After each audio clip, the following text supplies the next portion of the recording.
రాజకీయ, సామాజిక, ఆర్థిక, సాంస్కృతిక అన్ని రకాల వ్యవస్థలని ఈ ప్రపంచీకరణ ప్రభావితం చేస్తుంది. దాని యొక్క ప్రభావానికి లోనయ్యే ఈ వ్యవస్థలన్నీ పనిచేసేటువంటి వాతావరణాన్ని మనం చూస్తున్నాం. కాబట్టి ప్రపంచీకరణ సమాజం యొక్క ధోరణి అన్నప్పుడు సమాజం యొక్క ధోరణిలో, ఆలోచన విధానంలో చాలా తీవ్రమైనటువంటి మార్పు ఇవాళ మనం చూస్తున్నాం. ప్రపంచీకరణ సమాజాన్ని ఏ దృష్టితో చూస్తుంది అనేటువంటి విషయాన్ని మనం అర్థం చేసుకుంటే, ప్రపంచీకరణ సమాజాన్ని ఒక మార్కెట్ లాగా భావిస్తుంది. వాళ్ళ దృష్టిలో సమాజం అంటే మార్కెట్, పౌరులు వినియోగదారులుగా చూడబడతారు. సరే, సార్ ఏదో ప్రపంచీకరణకు వ్యతిరేకంగా చెప్తున్నాడు, ప్రపంచీకరణకు వ్యతిరేకంగా మాట్లాడుతున్నాడు అంటే ప్రపంచీకరణ మొత్తం తప్పని అన్నాం. ప్రపంచీకరణ మూలంగా మొత్తం నష్టం జరిగిందని కూడా నేను చెప్పట్లేదు. ప్రపంచీకరణలో పాజిటివ్ అంశాలు ఉన్నాయి, ప్రపంచీకరణలో నెగిటివ్ అంశాలు ఉన్నాయి. మొట్టమొదట మనం పాజిటివ్ అంశాన్ని కనుక తీసుకున్నట్లయితే, ప్రపంచీకరణ అంటే ఏంటి? పెట్టుబడులు, టెక్నాలజీ, మానవ సంపద లేదా మనుషులు సులభంగా ఒక ప్రాంతాన్ని నుంచి ఇంకో ప్రాంతానికి తరలిపోయేటువంటి అవకాశమే ప్రపంచీకరణ. మన దేశంలో 1991లో పివి నరసింహారావు ఆర్థిక సంస్థలను ప్రారంభించారు. ఆ దశ ఇక్కడ ప్రారంభం. నిజానికి ప్రపంచీకరణ ఈ దేశంలో సామాన్యుల యొక్క స్థితిగతులను మెరుగుపరిచింది. ప్రపంచీకరణ వచ్చిన తర్వాత ప్రజల యొక్క జీవితాల్లో కొంత మార్పు అనేది వచ్చింది. సామాన్య ప్రజలు కూడా అనేక రకాలైనటువంటి సౌకర్యాలు వారికి అందుబాటులోకి వచ్చాయి. న్యూ టెక్నాలజీ అనేది అందుబాటులోకి వచ్చింది.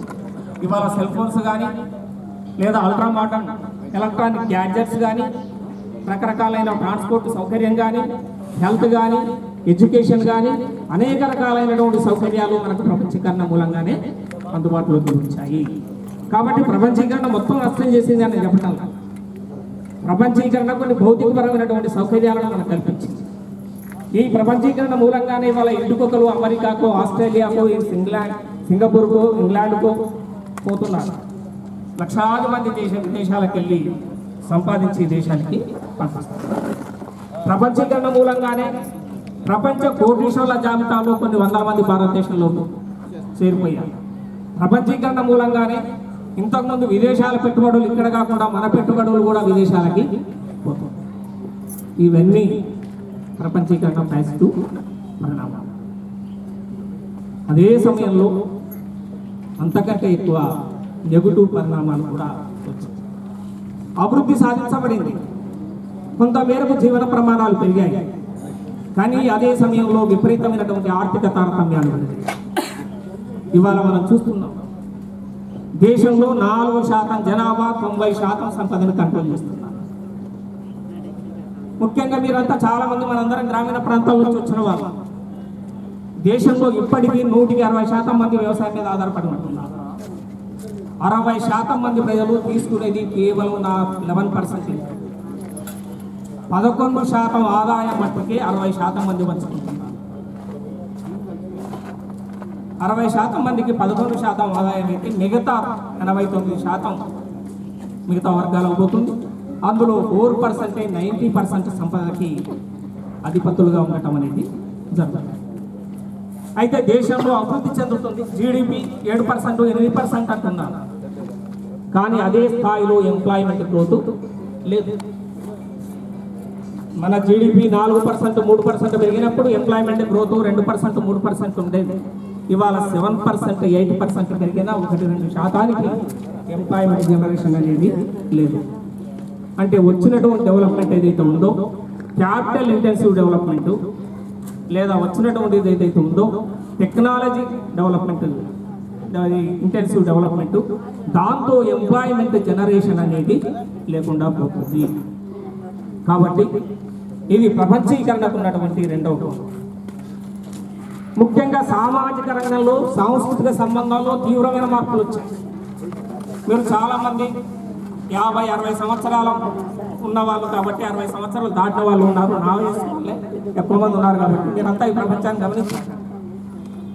ఈ మధ్యలో ప్రపంచీకరణ 91 నుంచి ప్రారంభమైన తర్వాత మానవ సంబంధాలు ఎంత బలహీనపడ్డాయో మీరు చూశారు. కుటుంబ సంబంధాలు ఎంత బలహీనపడ్డాయో మీరు చూశారు. అంటే ప్రపంచీకరణ ఏం చేసింది? మనిషిని ఒక ఆర్థిక మానవుడిగా మార్చింది. సమాజం మొత్తం ఇంతకుముందే చెప్పినట్టుగా ప్రపంచీకరణ మా మొత్తం సమాజాన్ని మార్కెట్గా చూస్తుంది. మార్కెట్కు ఉండేది ఏంటంటే లాభం నష్టం తప్ప ప్రేమ లేకపోతే సానుభూతి లేకపోతే సహాయం చేయాలనేటువంటి గుణం మార్కెట్కు ఉండదు. మార్కెట్ అంతా కూడా ఏం చేస్తుంది? లాభం నష్టం వీటి బేరేజ్ మీదనే మార్కెట్ అనేది నడుస్తుంది. అందుకొరకే ఏమవుతున్నాయి? విద్య, వైద్యం, ఆరోగ్యం అనేక రకాల సేవలన్నీ మెరిట్ గూడ్స్ మారిపోయాయి. అంటే ఇవన్నీ కూడా ఒక రకమైనటువంటి రేట్లతో నిర్ణయించబడేటువంటి ప్రైవేటీకరణ జరిగి ఇవన్నీ కూడా కాస్ట్లీగా మారిపోయినటువంటి వాతావరణం చూసి ఒక మాటలో చెప్పాలంటే ప్రపంచీకరణ అయిన తర్వాత మనుషుల మధ్యలో వచ్చిన మార్పు ఏంటంటే మా ఇంటికి వస్తే ఏం చేస్తావు, మీ ఇంటికి వస్తే ఏం పెడతావు. తల్లిదండ్రుల పట్ల పిల్లల పరిస్థితి మీరు చూస్తున్నారు. కొంతమంది తల్లిదండ్రులు పిల్లల్ని కూడా ఏ రకంగా చూస్తున్నారో చూసేటువంటి వాతావరణాన్ని చూస్తున్నారు. పుట్టుక, పెళ్ళి, సాగు అన్నీ వ్యాపారం కానిది ఏది లేదు. అన్ని రకాల సామాజిక వ్యవస్థలు, ఆచారాలు, సాంప్రదాయాలన్నీ కూడా వ్యాపారీకరణ చెందుతాయి. మనం చూస్తున్నాం. నిజానికి మార్కెట్కి ఏ సెంటిమెంట్స్ ఉండవు, ఏ ఆచారాలు సంప్రదాయాలు ఉండవు, ఆ నమ్మకాలు ఉండవు. దానికి ఉండేది ఒకటే లాభం. కానీ అది ఏం చేస్తుంది అంటే అన్ని రకాల సెంటిమెంట్లను అది వాడుకుంటుంది. అందుకొరకే మీకు మార్కెట్ ఏం చేస్తుంది? Father's day, mother's day, brother's day, lover's day, రకరకాల డేలు క్రియేట్ చేసి ఇవన్నీ దేనికోసం? వస్తువులు అమ్ముకోవడానికి చేసేటువంటి ఒక ఆలోచన.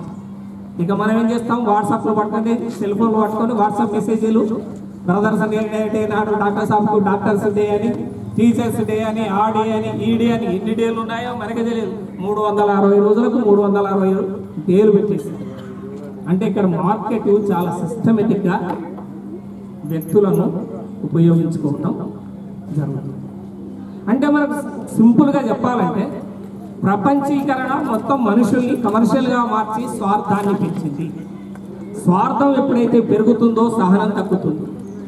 సహనం ఎప్పుడైతే తగ్గుతుందో అసహనం పెరుగుతుంది. అసహనం ఎప్పుడైతే పెరుగుతుందో అది హింసకి దారితీస్తుంది. కాబట్టి ఈ రకంగా ప్రపంచంలో ప్రపంచీకరణ పరిణామాలు ఏవైతే ఉన్నాయో మనకు సాంప్రదాయకంగా ఈ సమాజం మనకి వెనకటి మన పూర్వీకులు అందించినటువంటి సహన గుణం, సహజీవనం, అదేవిధంగా ఎంపథెటిక్ యాటిట్యూడ్, దయ, ఇలాంటి గుణాలన్నీ దాదాపుగా సేవా దృక్పథం అన్నీ కూడా సాధారణంగా మరుగున పడిపోయేటువంటి పరిస్థితి ఏర్పడింది. ఈ రకంగా ప్రపంచీకరణ తీసుకొచ్చినటువంటి పరిణామాలను సామాజిక రంగంలో, సాంస్కృతిక రంగంలో మౌలికమైనటువంటి మార్పులు వచ్చేసాయి. మీకు ఇంకొకటి కూడా తెలుసు, వామపక్ష ఉద్యమాలను చాలా తీవ్రంగా దెబ్బకొట్టింది కూడా ప్రపంచీకరణ. ప్రపంచీకరణ మూలంగా మనిషిలో ఎప్పుడైతే వ్యాపార దృక్పథం రావటమే కాకుండా అది చేసినటువంటి ఇంకొక గొప్ప పని ఏంటంటే అనేక రకాల అస్తిత్వ ఉద్యమాలను కూడా ముందుకు తెచ్చింది. కులాలకు సంబంధించి, మతాలకు సంబంధించి, ప్రాంతాలకు సంబంధించి, లింగానికి సంబంధించి, వర్ణానికి సంబంధించి, జాతులకు సంబంధించి, అంటే ఏదైతే శ్రామిక పీడిత వర్గం ఉంటుందో ఆ వర్గంలో ఉండేటువంటి సంఘటిత శక్తిని దెబ్బతీయడానికి ఇది ఓసీలుగా అగెనిస్ట్గా బీసీలను, బీసీలుగా అగెనిస్ట్గా ఓసీలను, ఎస్సీలుగా అగెనిస్ట్గా ఎస్టీలను, ఎస్టీలుగా అగెనిస్ట్గా ఎస్సీలను, ఈవెన్ విత్ ఇన్ ది ఎస్సీలో కూడా మాలగా కేటగిరీ అని, మాదిగా కేటగిరీ అని, బీసీలలో ఏ అని, పి అని, సిఏడి అని, ఎస్టీలో లంబాడా అని, నాన్ లంబాడా అని, ఇన్ని రకాల డివిజన్స్. అంటే సమాజాన్ని ఎన్ని రకాలుగా విభజించడానికి అవకాశం ఉంటే అన్ని రకాలుగా ఈ ప్రపంచీకరణ సమాజాన్ని విభజించింది. ఈ రకంగా సమాజంలో ఉండేటువంటి మనుషులకు ఉండేటువంటి అన్ని రకాల బలహీనతలను ఉపయోగించుకొని సమాజాన్ని అన్ని రంగాల్లో పరిపూర్ణంగా మార్చేటువంటి ప్రయత్నం అది చేసింది. అది సఫలీకృతం కావటం కూడా జరిగింది. ఆ క్రమంలోనే మనకు అనేక రకాల సమస్యలు వస్తాయి. అయితే ఏది తాత్కాలికమే. ప్రపంచీకరణ ఎంత చేసినా కొంత పాజిటివ్ ఉన్నాం, మనం ఇంతకుముందే చెప్తున్నాం. అభివృద్ధి ఫలితాలు కొందరికే దక్కుతున్నాయి. సమాజంలో సంపదలో 90% మంది కేవలం 4% చేతుల్లోనే ఉంది.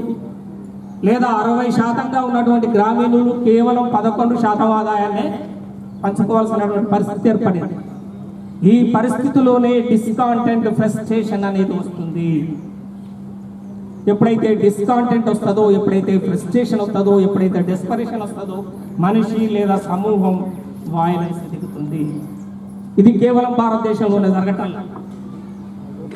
అమెరికాలో వాల్ స్ట్రీట్ ఆక్యుపేషన్ కానీ, గ్రీస్లో వచ్చినటువంటి పరిణామాలు కానీ, ఇంగ్లాండ్లో వచ్చినటువంటి బ్రెక్సిట్ కానీ, ఇరాక్లో వచ్చినటువంటి దాడులు కానీ, సిరియాలో వచ్చినటువంటి దాడులు కానీ, ఒక మాటలో చెప్పాలంటే అమెరికా నుంచి ఆఫ్ఘనిస్తాన్ వరకు వచ్చినటువంటి పరిణామాలన్నీ ప్రపంచీకరణ దుష్పరిణామాల నుంచి వచ్చినటువంటివి.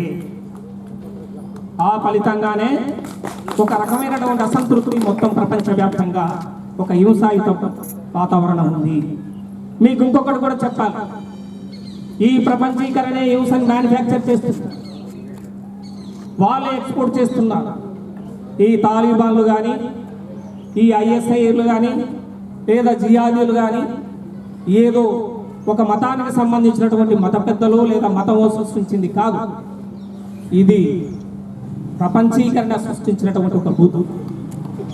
అక్కడక్కడ ఉన్నటువంటి తమకు అనుకూలంగా లేని ప్రభుత్వాలను పడగొట్టి, ఎక్కడైతే రిచెస్ట్ రిసోర్సెస్ ఉన్నాయో, ఇరాకులో పెట్రోల్ ఉంది కాబట్టి ఇరాకును స్వాధీనం చేసుకోవడానికి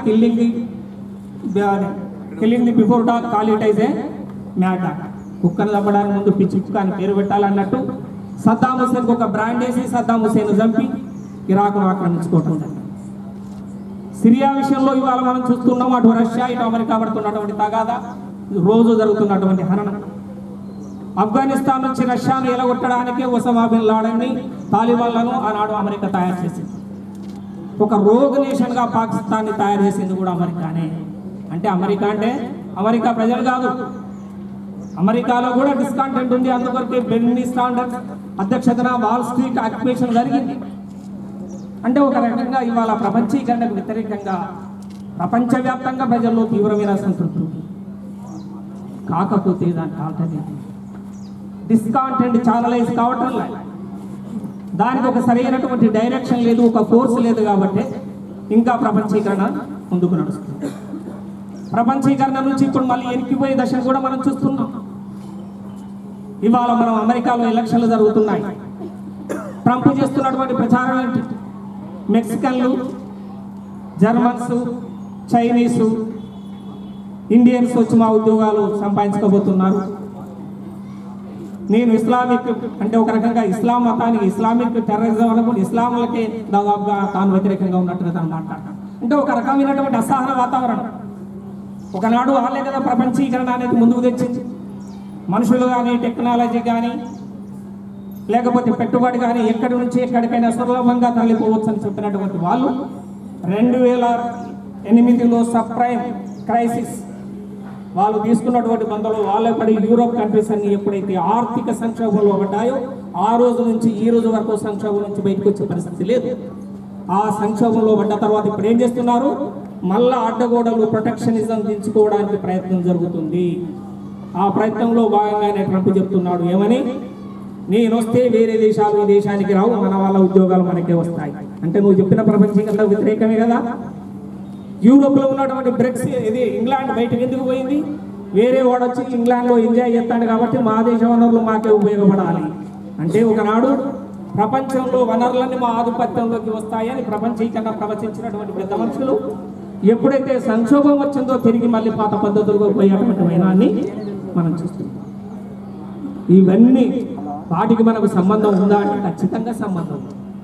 ఇవాళ అమెరికాలో తుమ్మితే భారతదేశంలో జబ్బు చేస్తుంది ప్రపంచంలో. ఎందుకంటే ప్రపంచీకరణ అంటేనే అది మొత్తం ఇది ఒక ప్రపంచ సమాజం ఒక కుగ్రామంగా మారింది కాబట్టి ప్రపంచంలో వచ్చినటువంటి మార్పులన్నీ ఇక్కడ మన సమాజాన్ని హింసాయుతంగా మార్చేటువంటి పరిస్థితి వస్తుంది. ఈ రకంగా సామాజిక పరిస్థితులు సాంస్కృతిక పరిస్థితులు సమాజంలో మనం చూసాం, మొత్తం నైతికత అనేది లేకుండా పోయి, ధర్మం, న్యాయం, నీతి, ఎంపతి ఏవీ లేకుండా పోయాయి.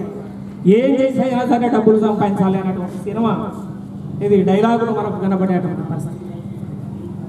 ఎప్పుడు ఎవరు ఏం మాట్లాడతారో మాట్లాడే మాటకి కట్టుబాటు లేనటువంటి స్థితిని మనం చూస్తున్నాం. ఈ రకంగా సామాజిక సాంస్కృతిక పరిస్థితులు దిగజారడమే కాకుండా రాజకీయ పరిస్థితులు కూడా దిగజారు. ఒక మాటలో మీరు క్యాచ్ చేశారో లేదని మొట్టమొదట్లో నేను చెప్పాను. ప్రపంచీకరణ అనేది సామాజిక సాంస్కృతిక వ్యవస్థలతో పాటుగా రాజకీయ ఆర్థిక వ్యవస్థలతో పాటుగా రాజకీయ వ్యవస్థను కూడా చాలా తీవ్రంగా ప్రభావితం చేసింది.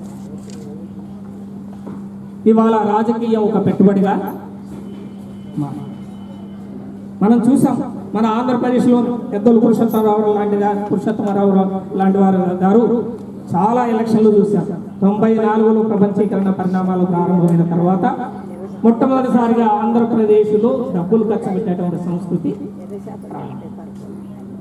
ఇవాళ ఎమ్మెల్యే కావాలి, ఎంపీ కావాలి అంటే జనం కోసం ఏం చేశావు, నీకున్నటువంటి త్యాగనిరతి ఏంటి, నీకున్న కమిట్మెంట్ ఏంటి, నీకున్న విలువలేంటి, నీకున్న విశ్వాసాలేంటి, నీ సిద్ధాంతం ఏంటి కాదు ముఖ్యం.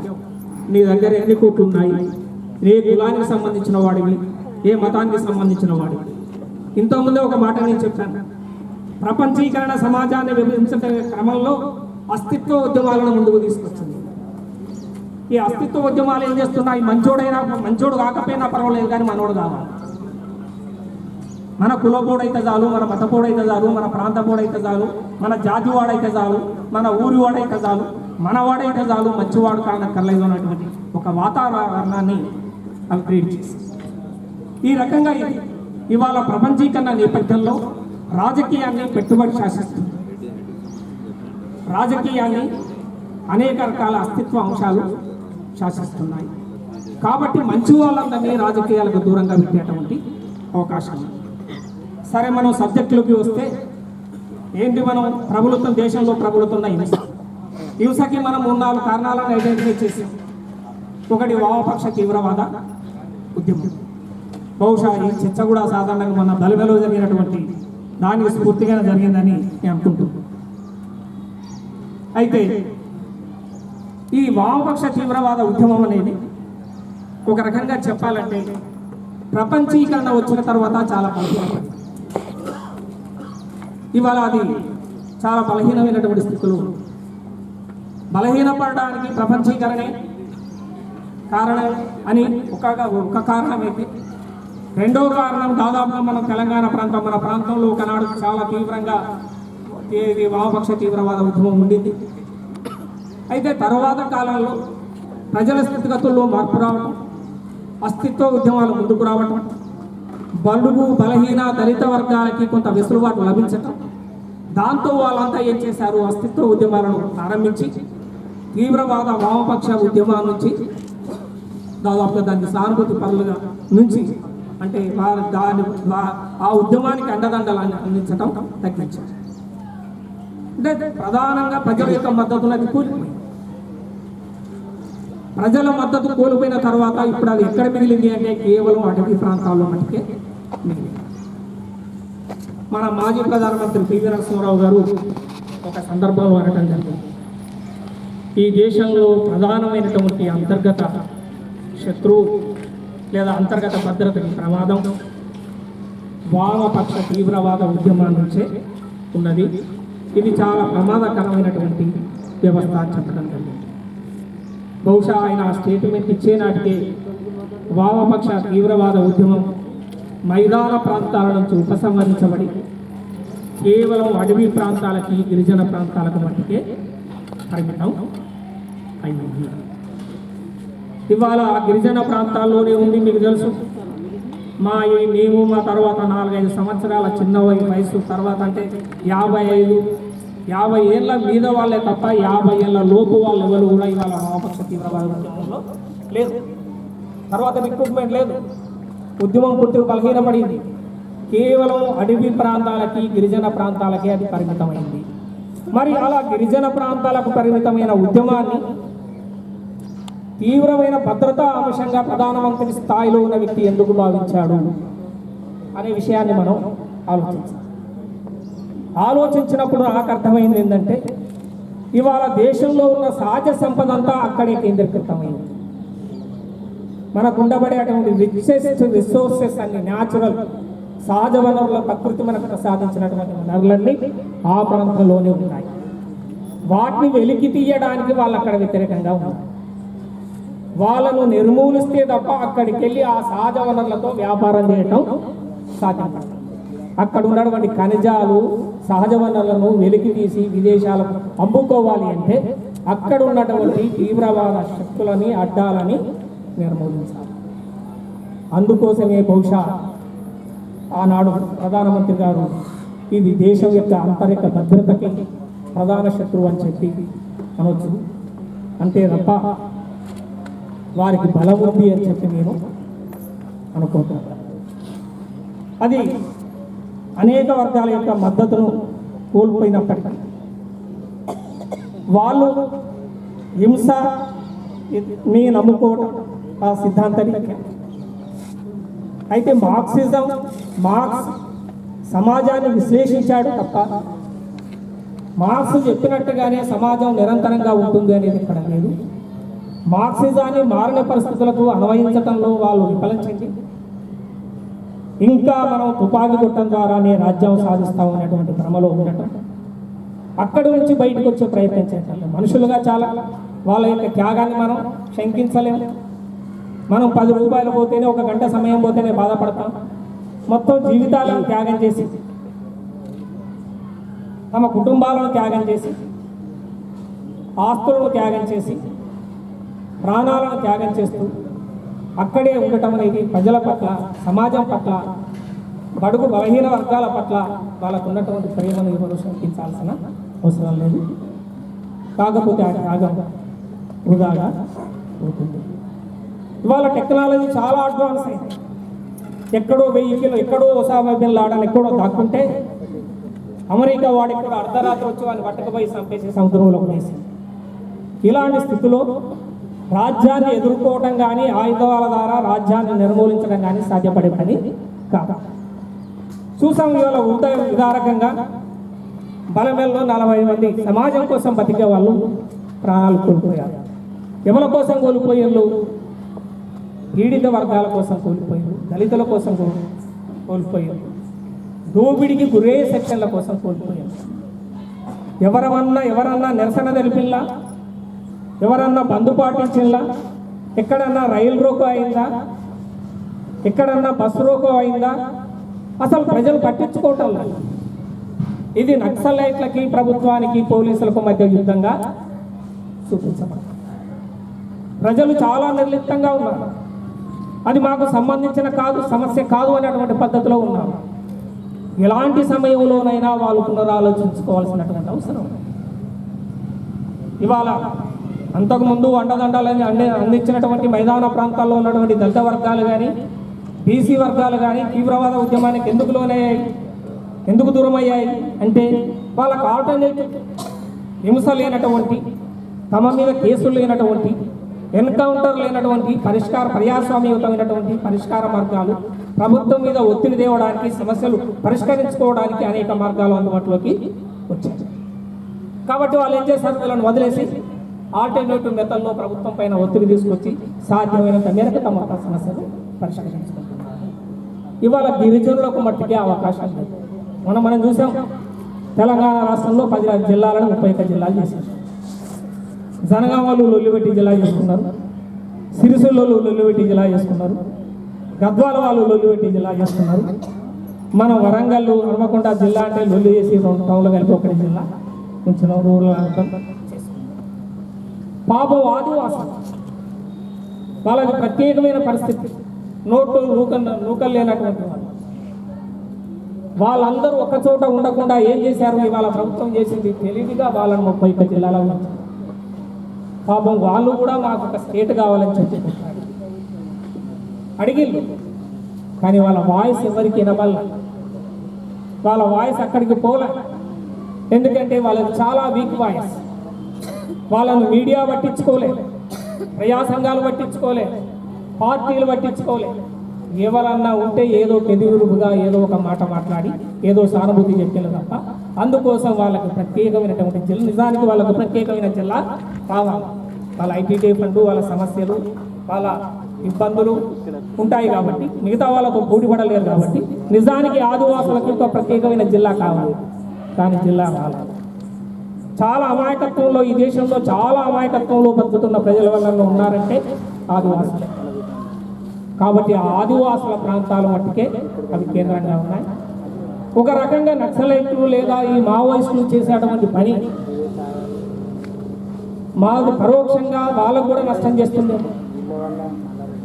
మన్మోహన్ సింగ్ గారు ఎందుకు ఆందోళన పడ్డాడో కానీ ఇవాళ మావోయిస్టుల పేరు చెప్పి గిరిజనుల అక్కడి నుంచి తరలించడం చాలా సులభం. పోయి ఎవరినైనా పట్టుకొచ్చి చంపేసి పక్కకు జరిపించి ప్రజలు కూడా, మిగతా మీడియా కానీ మిగతా సమాజం కానీ ఏమనుకుంటుంది, అది మావోయిస్టులకి పోలీసులకి మధ్య జరుగుతున్నటువంటి గొడవ, అక్కడికి మనం పోవాల్సిన అవసరం లేదు, దాన్ని పట్టించుకోవాల్సినటువంటి అవసరం లేదనే సందర్భంలో దాన్ని ఆసరగా తీసుకొని అక్కడ ఉన్నటువంటి వనరులన్నింటినీ చేజెక్కించుకొని వాళ్ళు అనుకున్న పనిని కాగల పని గందరగోళం చేస్తున్నారని చెప్పి పరోక్షంగా మాకు సహకరిస్తున్నారనే పద్ధతిలో ప్రభుత్వం భావించేటువంటి ఆస్కారం. కాబట్టి ఆ సోదరులు ఇప్పటికైనా చర్చలకి రావాల్సినటువంటి అవసరం ఉంది. ప్రజలను చైతన్యం చేయడానికి అనేక రకాల మార్గాలు ఉన్నాయి. ఆ మార్గాల్ని ఎంపిక చేసుకోవాల్సినటువంటి అవసరం. ప్రపంచీకరణ తర్వాత రెండవది, అందుకొరకే నేను చెప్పేది ఏంటంటే అది పెద్ద ప్రమాదం కాదు. హింసకి సమాజంలో ప్రబలుతున్న హింసలో వామపక్ష తీవ్రవాద హింస అనేది తగ్గుముఖం పట్టింది తప్ప అది తీవ్ర స్థాయిలోకి వెళ్ళేటం, మైదాన ప్రాంతాలకు వచ్చి యాక్షన్ చేసే స్థితిలో కూడా వాళ్ళు లేదు. ఇవాళ జరుగుతున్నటువంటి హింస ఏంటంటే రైట్ వింగ్ నుంచి ఉన్నటువంటి హింస. మనం ఇంతకుముందే మొట్టమొదట్లో ఒక విషయాన్ని చెప్పుకున్నాం. ఈ దేశంలో చాలా రిచెస్ట్ కల్చర్ ఉంది, చాలా వైవిధ్యమైనటువంటి జీవితాలు ఉన్నాయి. వీళ్ళందరూ వేల సంవత్సరాలు కలిసి సహజీవనం చేశారు. ఎలుకలు తింటాయనే, ఆకుకూరలు లేదా శాకాహారం తింటాయనే, మాంసాహారం తింటాయనే, అందరం కలిసి ఒక్క ఊళ్ళో కలిసి బతికారు. ఎప్పుడు కూడా ఎవరినెవరు హేవయించుకో, ఎవరినెవరు అగౌరవపరచుకో. కానీ ఇప్పుడు మనం కొత్తగా చూస్తున్నాము థాట్ పోలీస్ మొదలైంది. ఏం తినాలి, ఏం మాట్లాడాలి, బట్టలు ఎట్లా కట్టుకోవాలి, ఏ ఆచారాన్ని పాటించాలి, ఏ సాంప్రదాయాన్ని పాటించాలి, వాళ్ళకి భిన్నంగా మాట్లాడినామనుకో నువ్వు ఈ దేశద్రోహివి, నువ్వు దేశానికి సంబంధించిన వాడివి కాదు, మా థాట్లోకి వస్తేనే నువ్వు దేశభక్తుడివి, లేకపోతే నువ్వు దేశద్రోహి అయినటువంటి పరిస్థితి. దాంతో ఏమవుతుంది, సమాజంలో ఉన్నటువంటి మైనారిటీ వర్గాలు అభద్రతా భావానికి గురవుతుంది. అభద్రతా భావాన్ని నుంచి ఏమవుతున్నారు, వాళ్ళు ఉగ్రవాద వైపు మన అందులో కొంతమంది దారి తప్పిన యువతి యువకులు ఆ కార్యక్రమాల వైపు ఆకర్షితులు కావటం జరిగింది. దాంతో మనకు గోద్రా కానీ, దాద్రి కానీ, ముజఫర్ కానీ, ఇవాళ కాశ్మీర్లో జరిగే అల్లకల్లోలు కానీ అనేక రకాలైనటువంటి సమస్యలు ముందుకు వస్తున్నాయి. ఈ థాట్ పోలీసింగ్ లేదా ఈ దేశంలో ఉన్నటువంటి వైవిధ్యతని గౌరవించలేనటువంటి తనం ఏదైతే ఉందో ఇది రాబోయే కాలంలో మరింత జటిల సమస్యగా మారబోతుంది. ఎందుకంటే ఇది మనం మొట్టమొదటి సెంటెన్స్లోనే చెప్పుకున్నాం, భారతదేశం అంటే మినీ ప్రపంచం. ప్రపంచంలో ఉన్నటువంటి విభిన్న జాతులు, విభిన్న కులాలు, మతాలు, వైవిధ్యమైనటువంటి జీవితం ఈ దేశంలో ఉంది. దీన్ని అంతా ఒకే తాటి మీదకి, ఒకే జీవిత విధానంలో తీసుకురావడం ఇవ్వని పని కాదు. మనం చేయాల్సిన పని ఏంటి, శాంతియుతంగా చట్టబద్ధంగా సహజీవనం చేయాల్సినటువంటి పరిస్థితి. మరి ఈ వాతావరణ అభద్రతా భావానికి లోనైనటువంటి వాడు హింసకు దిగడానికి ప్రయత్నం చేస్తున్నాడు. దాంతో సుమారుగా 30 కోట్ల మందిగా ఉన్నటువంటి మైనార్టీలు అభద్రతా భావానికి గురైతే దేశంలో పెద్ద మొత్తంలో హింస చెలరేగే అవకాశం ఇప్పటికే నడుస్తుంది కూడా. మరి దాన్ని చేయాల్సినటువంటి కంట్రోల్ చేయాల్సిన బాధ్యత ఎవరిది? రాజధర్మం. వాజ్పేయి అన్నాడు, రాజధర్మం అనేది ఒకటి ఉంటుంది. రాజ్యాన్ని పరిపాలించే రాజు రాజధర్మానికి కట్టుబడి ఉంటాడు. ప్రజలందరూ తన కన్నబిడ్డలు అనుకోవాలి. ఏ కులానికి, ఏ మతానికి, ఏ లింగానికి, ఏ ప్రాంతానికి, ఏ వర్ణానికి సంబంధించిన ప్రజలందరి పట్ల నిష్పక్షపాత దృష్టితో అందరికీ స్వేచ్ఛగా తన అభిప్రాయాలు చెప్పుకొని తమ ఆచారాలు సాంప్రదాయాలు పాటించే అవకాశాన్ని కల్పించడమే కాదు, అలాంటి భావన ఆ ప్రజల్లో కలగాలి. అప్పుడే హింస రూపుమాపబడుతుంది, శాంతియుతమైనటువంటి సహజీవనం అనేది సాధ్యపడుతుంది. చివరిగా మనం చెప్పాల్సింది రాజకీయ పరిస్థితి గురించి కూడా ఒక 4 మాటలు మాట్లాడుకోవాల్సినటువంటి అవసరం ఉంది. ప్రపంచీకరణ నేపథ్యంలో రాజకీయ వ్యవస్థ అనేది తీవ్రమైన ప్రభావానికి లోనైందని మనం చెప్తున్నాం. ఇంతకుముందే మనం అనుకున్నాం, రాజకీయం ఒక పెట్టుబడిగా మారింది. పెట్టుబడి దేనికోసం పెడతారు? లాభాల కోసం పెడతారు. పెట్టుబడిదారు ఏం చేస్తాడు? ప్రజలను ఆకర్షిస్తాడు. వ్యాపారస్తుడు ఏం చేస్తాడు? ప్రజలకి ఏ బలహీనతలు ఉన్నాయో కనిపెడతాడు, రీసెర్చ్ చేసి మరీ కనిపెడతాడు. పచ్చగాజులు ఎక్కువ అమ్ముడు పోకపోతే ఏం చేస్తారంటే, పచ్చగాజులు వేసుకుంటే అన్నదమ్ములకు మంచిదేనో, పుకారు పుట్టి అయ్యగారులకు 10 రూపాయలు ఇచ్చి పచ్చగాజులు వేసుకుంటే మీ అన్నదమ్ములు అందరూ బాగుంటారు అంటే అందరూ రకం పచ్చగాజుల స్టాక్ అయిపోయేంత వరకు పచ్చగాజులు వేసుకుంటారు. ఆ మధ్యలో చూసాం, కొడుకులు వాళ్ళంతా కొబ్బరికాయలు విపరీతంగా కోనసీమలో మురిగిపోతా అంటే, కొడుకులు ఉన్న వాళ్ళంతా కొబ్బరికాయలు కొట్టకపోతే కొడుకులకు అరిష్టం జరుగుతుంది అంటే ఏం జరిగింది? అందరూ తీసుకొచ్చి కొబ్బరికాయలు కొట్టడం మొదలైంది. ఈ రకంగా ప్రజలకు ఉండేటువంటి సెంటిమెంట్స్ అన్నింటినీ వ్యాపారాలు వాడుతున్నట్టుగానే ఇవాళ రాజకీయాలు కూడా ప్రజలు ఓట్లు వేయాలంటే ప్రజలకు ఉన్నటువంటి బలహీనతలు ఏంటి? వాడు ఏం చెప్తే ఓట్లు, వాడికి ఏ రకమైన సదుపాయాలు కల్పించాలి. ఒక రకంగా ఇవాళ మనం ఆధునిక వ్యవస్థ అంటున్నాం, కులాలు పోవాలంటున్నాం, మతాలు పోవాలంటున్నాం, మనుషులంతా సమానం అంటున్నాం. కానీ ప్రభుత్వాలు ఏం చేస్తున్నాయి? కుల సంఘాలను, మత సంఘాలను, ఆ సంఘాలను, ఈ సంఘాలను, ఆ భవనం ఇస్తాం, ఈ భవనం ఇస్తామని నిరంతరంగా ప్రోత్సహిస్తున్నాయి. వాటి మధ్యన ఓడలు కలుగుతాయి. ఎందుకంటే ప్రజల్ని సమీకరించడానికి అది చాలా పదమైన ఆయుధాలు, చాలా సులభమైనటువంటి ఆయుధాలు. మనం ఫీజు రియంబర్స్మెంట్ చూస్తాం, ఇయ్యంగా అవుతాం, అడిగిన ఇవ్వడం, ఎక్కడ డిమాండ్ ఉండదా? ప్రజల డిమాండ్ లేనటువంటి వాటిని కూడా అందరూ ఇందిరా మిల్లు ఇస్తే సరిపోతుంది అనుకున్నారు. కానీ ముఖ్యమంత్రి ఏం చేశాడు? నీ అల్లుడంతా ఆడమంటాడు, నీ బిడ్డ ఆడమంటుంది, నువ్వు బర్రె పిల్లని ఆడగట్టేసుకుంటావు, నువ్వు కుక్క పిల్లని ఆడగట్టేసుకుంటావు, నీకు డబ్బులు పెట్టుకొని కావాల్సిందే అని చెప్పి నిజంగా వాళ్ళని అంతకుముందు ఆశించాల పాప తలదాచుకోవడానికి ధ్యానంలో చిన్న ఇల్లుంటే చాలా. అంటే ప్రజలకు ఏ బలహీనతలు ఉంటాయి, వాటి ఎక్కడ దెబ్బ కొడితే ఊపిపడుతుందో. అసలు రాజకీయం ఏం చేయాలి? రాజకీయం అనేది సమాజాన్ని నడిపించాలి. సమాజంలో అనేక రకాల ఆచారాలు, సాంప్రదాయాలు, విలువలు, ఆలోచనలు అన్ని శాస్త్రీయంగా ఉండవు, కొన్ని అశాస్త్రీయంగా ఉంటాయి. అశాస్త్రీయంగా ఉన్నటువంటి వాటిని అవసరమైతే ప్రజలను ఇబ్బంది పెట్టైనా సరే శాస్త్రీయంగా మరల్చడమే ప్రభుత్వం యొక్క బాధ్యత. కానీ ఇక్కడ ప్రభుత్వాలు ఏం చేస్తున్నాయి? రివర్స్లోకి తీసుకుపోతున్నాయి. దేనికోసం తీసుకుపోతున్నాయి? ఓట్ల కోసం తీసుకుపోతున్నాయి. ఇట్లా ప్రజలకు ఉన్నటువంటి బలహీనతలు ఏంటో వాటి మీద రీసెర్చ్ చేసి అది ప్రపంచ బడ్జెట్కు సరిపోయేటువంటి వాగ్దానాలు చేసి ఓట్లు వేయించుకొని గద్దెలెక్కడం జరుగుతుంది. దేనికోసం? ఇది రాజ్యాధికారం ద్వారా సంపాదించడానికి. ఇవాళ మనం చూస్తున్నాం క్రోనీ క్యాపిటలిజంలో ముఖ్యమంత్రులు లేదా రాజ్యాధిపతులైనటువంటి వాళ్ళు